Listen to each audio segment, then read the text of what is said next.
Hello, we're back. Next chapter, The Family of Little Feet. There was a family. All were little. Their arms were little, and their heads were little, and their height was not tall, and their feet very small. The grandpa slept on the living room couch and snored through his teeth. His feet were fat and doughy, like thick tamales, and these he powdered and stuffed into white socks and brown leather shoes. The grandma's feet were very lovely as pink pearls and dressed in a velvety high heels that made her walk with a little wobble, but she wore them anyways because they were pretty. The baby's feet had tiny toes, pale and see-through like a salamander's, and these he popped into his mouth whenever he was hungry. The mother's feet, plump and polite, descended like white pigeons from the sea of pillow, across the linoleum roses, down, down, down the wooden stairs, over the chalk hopscotch squares, 5, 6, 7, blue sky. Do you want this? And gave us a paper bag with one pair of lemon shoes and one red and one pair of dancing shoes that used to be white, but were now pale blue. Here, and we said thank you and waited until she went upstairs. Hooray! Today we are Cinderella because our feet fit exactly, and we laugh at Rachel's one foot with a girl's gray sock and a lady's high heel. Do you like these shoes? But the truth is, it is scary to look down at your foot that is no longer yours and see attached a long, long leg. Everybody wants to trade. The lemon shoes for the red shoes, the red for the pair that were once white but are now pale blue, the pale blue for the lemon, and take them off and put them back on and keep on like this a long time until we are tired. Then Lucy screams to take our socks off, and yes, it's true. We have legs, skinny and spotted with satin scars where scabs were picked, but legs, all our own, good to look at and long. It's Rachel who learns to walk the best, all strutted in those magic high heels. She teaches us to cross and uncross our legs and to run like a double Dutch rope and how to walk down the corner so that the shoes talk back to you with every step.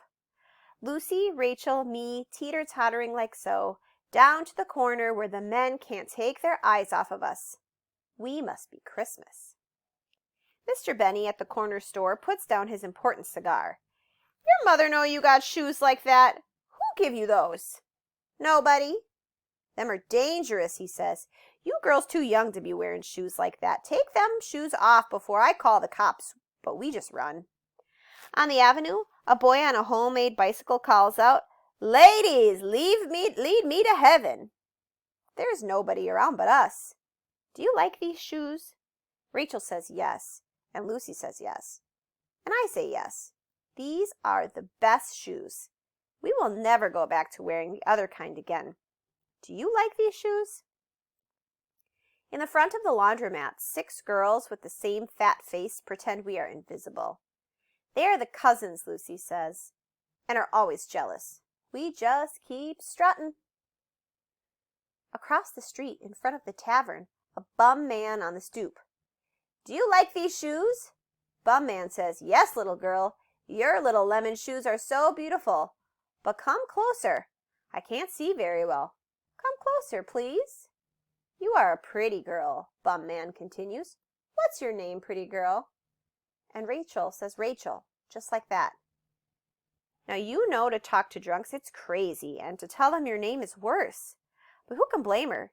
She is young and dizzy to hear so many sweet things in one day, even if it is a bum man's whiskey words saying them. Rachel, you are prettier than a yellow taxi cab, you know that? But we don't like it. We gotta go, Lucy says. If I give you $1, will you kiss me? How about $1? I give you $1. And he looks in his pocket for wrinkled money. We have to go right now, Lucy says, taking Rachel's hand, because she looks like she's thinking about that dollar. Bum Man is yelling something to the air. But by now we are running fast and far away, our high heel shoes taking us all the way down the avenue, around the block, past the ugly cousins, past Mr. Benny's, up Mango Street, the back way, just in case. We are tired of being beautiful. Lucy hides the lemon shoes and the red shoes and the shoes that used to be white but are now pale blue under a powerful bushel basket on the back porch, until one Tuesday her mother, who is very clean, throws them away. But no one complains. A rice sandwich. The special kids, the one who wear keys around their necks, get to eat in the canteen. The canteen! Even the name sounds important. And these kids at lunchtime go there because their mothers aren't home or home is too far away to get to. My home isn't far, but it's not close either, and somehow I got it in my head one day to ask my mother to make me a sandwich and write a note to the principal so I could eat it in the canteen too. "Oh no," she says, pointing the butter knife at me as if I'm starting trouble. "No, sir. Next thing you know, everybody will be wanting a bag lunch. I'll be up all night cutting bread into little triangles, this one with mayonnaise, this one with mustard, no pickles on mine, but mustard on the side, please. You kids just like to invent more work for me." But Nenny says she doesn't want to eat at school ever, because she likes to go home with her best friend Gloria, who lives across the schoolyard. Gloria's mama has a big color TV, and all they do is watch cartoons. Kiki and Carlos, on the other hand, are patrol boys. They don't want to eat at school either. They like to stand in the cold, especially if it's raining. They think suffering is good for you, ever since they saw that movie 300 Spartans. I'm no Spartan and hold up an anemic wrist to prove it. I can't even blow up a balloon without getting dizzy. And besides, I know how to make my own lunch. If I ate at school, there'd be less dishes to wash. You would see me less and like me better. Every day at noon, my chair would be empty. "Where's my favorite daughter?" you would cry. And when I came home finally at 3 p.m., you would appreciate me. Okay, my mother says after 3 days of this. And the following morning, I'd get to go to school with my mom's letter and a rice sandwich because we don't have lunch meat. Mondays or Fridays, it doesn't matter. Mornings always go by slow, and this day especially. But lunchtime came, finally, and I got to get in line with the stay-at-school kids. Everything is fine until the nun, who knows all the canteen kids by heart, looks at me and says, "You! Who sent you here?" And since I am shy, I don't say anything. Just hold out my hand with the letter. "This is no good," she says, till Sister Superior gives the okay. "Go upstairs and see her." And so I went. I had to wait for 2 kids in front of me to get hollered at. One because he did something in class, and the other because he didn't. My turn came, and I stood in front of the big desk with the holy pictures under the glass while Sister Superior read my letter. It went like this. "Dear Sister Superior, please let Esperanza eat in the lunchroom because she lives too far away and she gets tired. As you can see, she is very skinny. I hope to God she does not faint. Thanking you, Mrs. E. Cordero." "You don't live far away," she says. "You live across the boulevard. That's only 4 blocks, not even. 3 maybe. 3 long blocks away from here. I bet I can see your house from my window. Which one? Come here. Which one is your house?" And then she made me stand up on a box and point.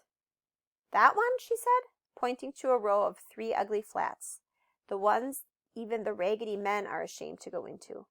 "Yes," I nodded, even though I knew that wasn't my house, and started to cry. I always cry when nuns yell at me, even if they're not yelling. Then she was sorry and said I could stay, just for today, not tomorrow or the day after. "You go home." And I said yes, and could I please have a Kleenex? I had to blow my nose. In the canteen, which was nothing special, lots of boys and girls watched while I cried and ate my sandwich, the bread already greasy and the rice cold.